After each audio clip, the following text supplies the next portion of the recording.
Steve Jobs once mentioned that real partnerships or real consolidation of partnerships can only be made face-to-face and not over email or Zoom. How important is it to meet here in Monaco, do you feel, for, in the next couple of days?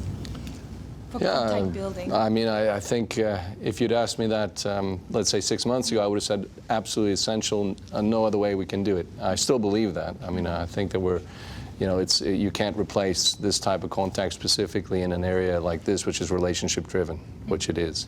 And but that said, I have to tell you that COVID changed my opinion quite a lot on what you can do through technical means, and it's the combination I think is pretty good. It's one thing to build a partnership, but it's another one to build a successful partnership, and you can only handle it by physical relations and meeting people in person. So I strongly believe it's very important.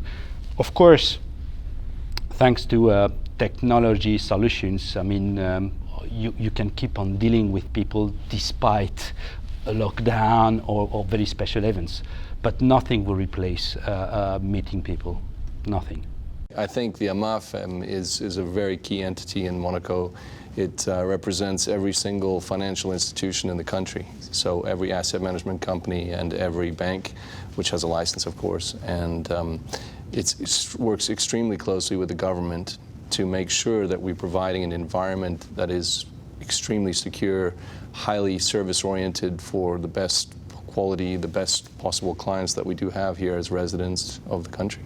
AMAF is an association mandatory for all companies or people running a financial business, whether it's a bank or asset management company or portfolio management company. So it's mandatory. So the role or the missions of the AMAF is indeed, first of all, to be always in relation with public authorities when it comes to adopting new laws or adapting best practices that you can see all over the world. And of course, because we are living in a global economy, so even if the Principality is a sovereign country and it's in Europe, but outside Europe, it's a very specific situation.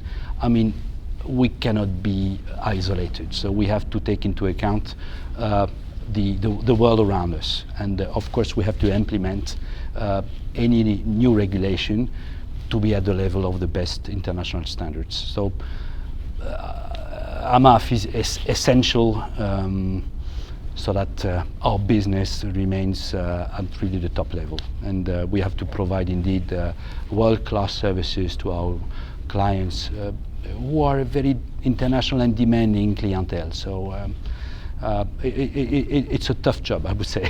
This is a very working environment. All of us commit many hours to providing an environment that's good for different stakeholders, for making sure the regulations are adhered to, making sure that our members are informed about what's going on, but also reporting back to the government and to our association, our members, what do the clients want? How can we help family offices? How can we help multifamily offices? Do they need change in regulation? Do they need changes in the way we're structured and organized? And we spend really an immense amount of time on providing that environment. And I think Herve can confirm that as far as the environment goes for the financial companies in Monaco, it's almost you cannot get by without actually having that interaction. And what predictions do you think you have over the next few months here in Monaco, for Monaco? We are facing huge challenges. Well, not only in Monaco, because Monaco is a very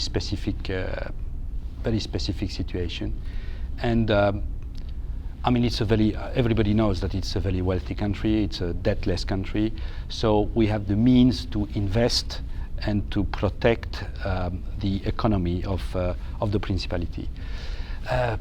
But we cannot, avoid looking at what's happening around and in Europe and elsewhere in the world. The global economy is facing huge challenges. So we know that some industrial companies will be in difficulties. Some of them will have to adapt to survive. Some of them will fail. Is it an opportunity for a new world, for a sustainable economy, for an economy which is greener? I think so. I mean, I'm very cautious, but I'm optimistic. I don't know what's going to happen in the very near future, but for sure we will adapt, and we will. I mean, Monaco has always been able to go out from such crisis even stronger. So, as far as Monaco is concerned, I'm very optimistic. When you look at the way Monaco is constructed, and you look at the, as you said, a debt-free country, it's a services-oriented country. It's a country where, you know, a great part of our residential base is not, I wouldn't call it recession resistant, but they have a much higher resistance to recession than your typical, than the typical. I think we're as well positioned as you can be in such a difficult environment. As Herve said, you know, we're not that optimistic on the global economy over the next 12 months, but I think we're in a very reasonable position as a country to move forward. What advice would you give to new family offices or family offices looking to establish here in Monaco? They should be coming here. I think that's the first advice we can give them. No, I think that it is clear that this country offers an environment that's very conducive to doing that business. The infrastructure of the banks, the asset management companies, the government, everybody's geared towards providing an environment that makes MFOs or family offices' lives easier. We intervene at any moment to try and accelerate that, whether it's in employment law and local laws or different areas.